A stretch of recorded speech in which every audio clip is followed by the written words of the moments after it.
I'm Eric Estrada Valadez. I'm a Mexican composer and pianist. I'm based in Houston and I'm from Mexico City.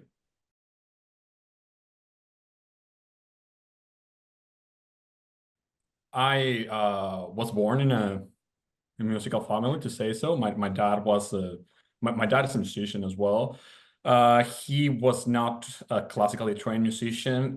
He was more into like popular music. He had a wedding band, so that was my first musical gig, my first approach to music. I grew up there, playing in the band. That's like my first contact with music as a performer. So I grew up listening to a lot of rock and a lot of jazz and a lot of pop. I got into classical music a little bit later, like when I was like 13, 14. My dad had a really nice collection of records, and he had one of those kind of like compilations of the greatest masters of classical music. And I discovered Mozart and Bach, and yeah, there on I started taking piano lessons, but the kind of like the influence with popular music was there from the beginning. So as I began composing, sometimes consciously and sometimes subconsciously, I was kind of like blending these genres. It came kind of like very natural to me because I was already there. And it might seem odd that I talk about jazz and rock being from Mexico City, but actually, we're just below the United States. So we get a lot of influence from all these great bands. So I feel very lucky for that. And in this piece in particular, I do have, especially in the second section, there it does have like this kind of like bluesy, rocky feel to it, and I'm very happy to be working with genres that I love.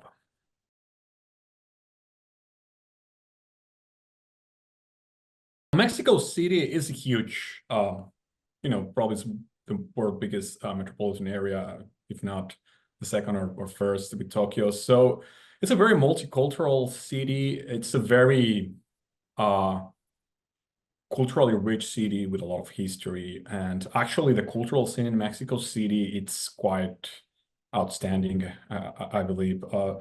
One of the things that we have managed to build along the decades as a project of the Mexican society is to build the cultural infrastructure where you have a lot of, concert venues, a lot of professional ensembles, a lot of concerts that are also very affordable. It's in Mexico City, it's cheaper to go to listen to a concert than to go to the movie theater. Yeah, we get a lot of funding from the States that has like its upsides and downsides, but in general, we have a lot of access to that. So it was very easy for me to go to concerts. We also have four of the major conservatories in the country in Mexico City.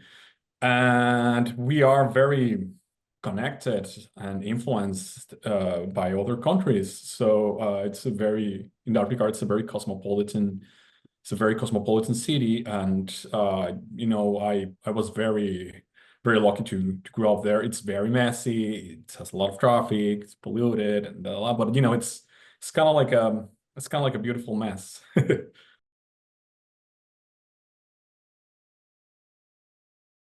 Specifically, this piece, I was inspired by Chiffon Thomas.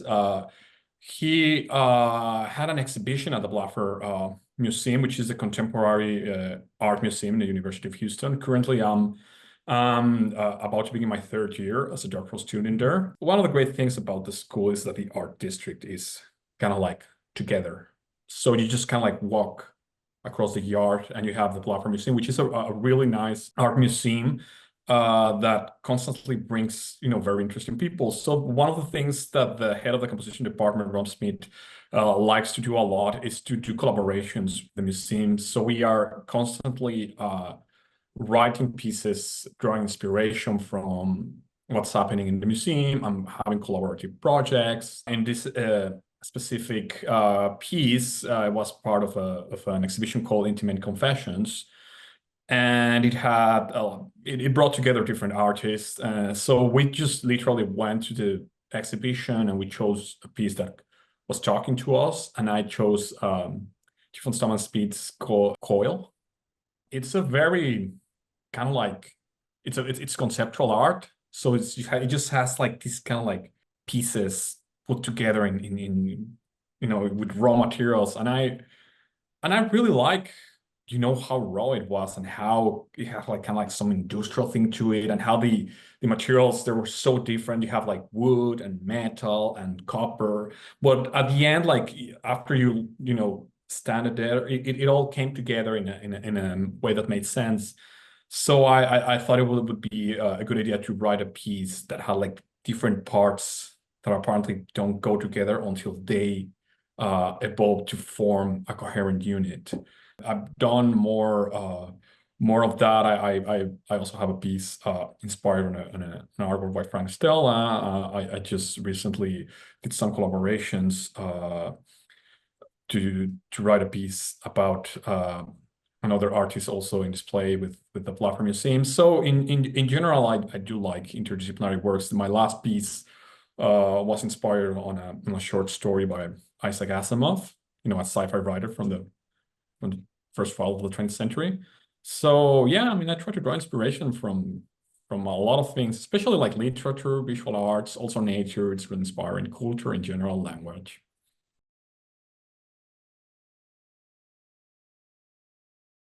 In the more general sense, I draw inspiration from poetry. One of my pieces is inspired on some Mexican poems. It's called "From Silence Tree Sprouts," and that's a line from a poem by Octavio Paz. Talking about specifically language, not only kind of like the inspiration, but sometimes language itself. Like I have pieces where I have phrases that I kind of like musicalize without using the actual lyrics, but the kind of like the rhythm of language to generate motives that turn into abstract music without the language, but that kind of like interaction between spoken words and their ability to generate musical material and musical motives. I think it's very interesting, and also like poetry in general and literature. I love reading, so I'm always looking for ways to connect with that.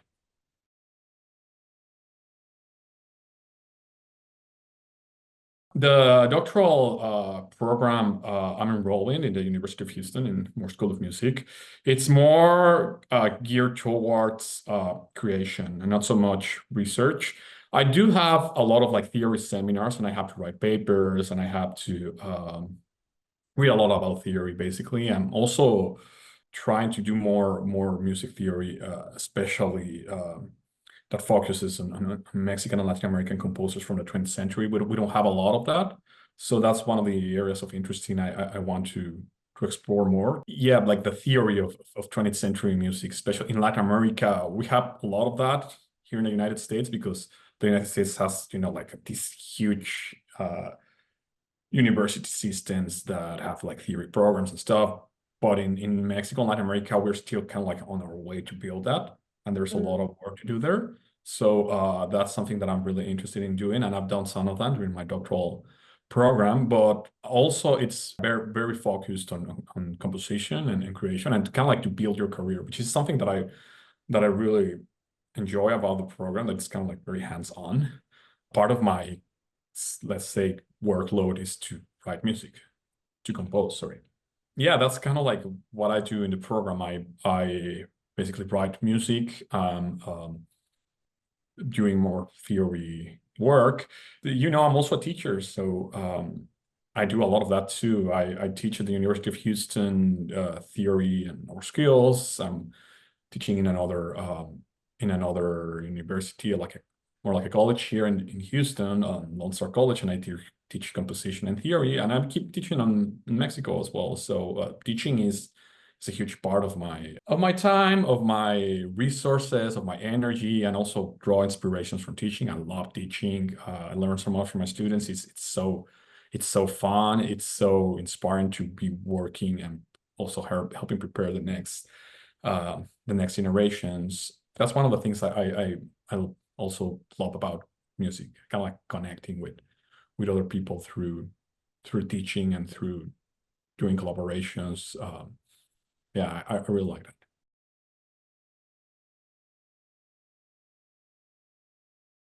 whenever you have to teach, you have to be on the top of your game of whatever you're teaching. You can't leap holes. And I've often realized that you don't really understand something until you're able to explain it to someone that doesn't know anything about it. So that has gave a lot of order to how I think and how I explain things. Studying music theory and analyzing pieces in composition and trying to make sense for someone else, it just have uh, made me grow so much as a musician. I truly, I mean, I'm convinced that being a teacher has made me a better musician, like across the board. And it's, bi-directional, because I also learn from my students. They bring stuff to the class they're interested in. They have their own particular way to look at music. They have their own world, their own oral universe, and I get a lot of from there too. And there are also composers, there are also creators, and they always have something interesting to say about music. So teaching for me, it's a bi-directional team work where we are all learning. And I tell them all the time, like, you're not learning from me. I'm just trying to help you access these kind of like great composers that have come before us, and that's what we're doing. We're learning from them. I'm just trying to help you get to them.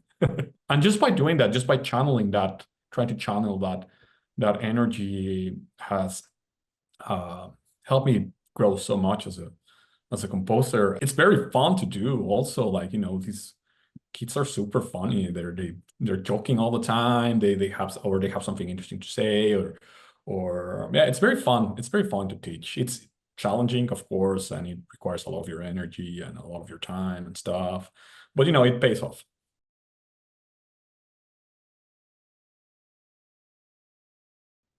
I just finished a piece for violin solo for the Texas New Music Festival. It's a festival that it's the second time that happens here in Houston, and this year I'm helping organizing the festival. Yeah, Houston, it's a great city to be in if you're an artist.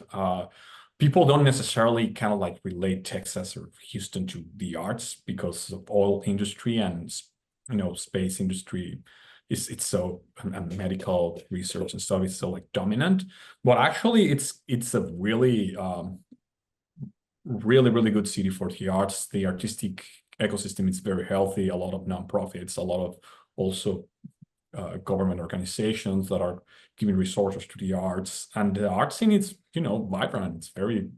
It's thriving. There's a lot of concerts that are also affordable. I mean, you have like the big organizations like the Houston Symphony and the Houston Opera and the Houston Ballet, but you have a lot of kind of like more localized ensembles and arts organizations working towards building a healthy artistic community. Almost as soon as I got to Houston, I had access to some of these opportunities through organizations like Musica, AFA, and now I'm working in this festival, in the Texas New Music Festival.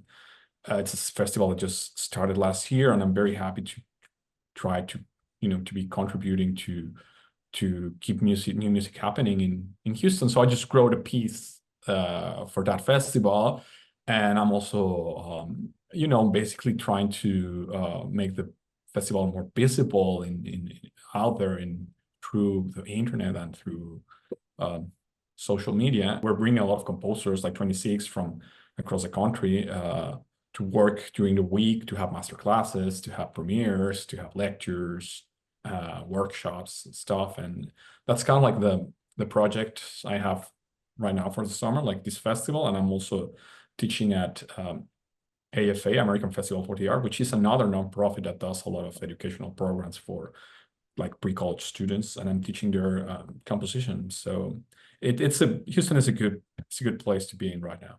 You can find me on my website. It's just ericestrada.com, Eric with a C.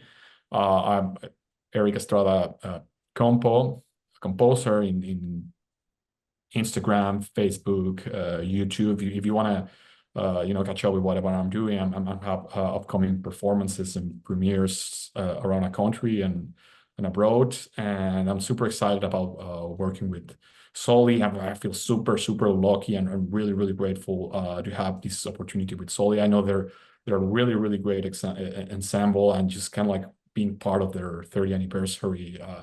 It's great. I really appreciate so much the ensembles that are into new music, because it's because of them that we have these opportunities and they keep us alive. So kudos for them, and thank you so much for allowing me to be part of this project. Thanks for watching. If you enjoyed this interview and want to see more like it, check out the 30 by 30 by 30 playlist on our channel. For more information about the 30 by 30 by 30 project, check out the website linked to the right.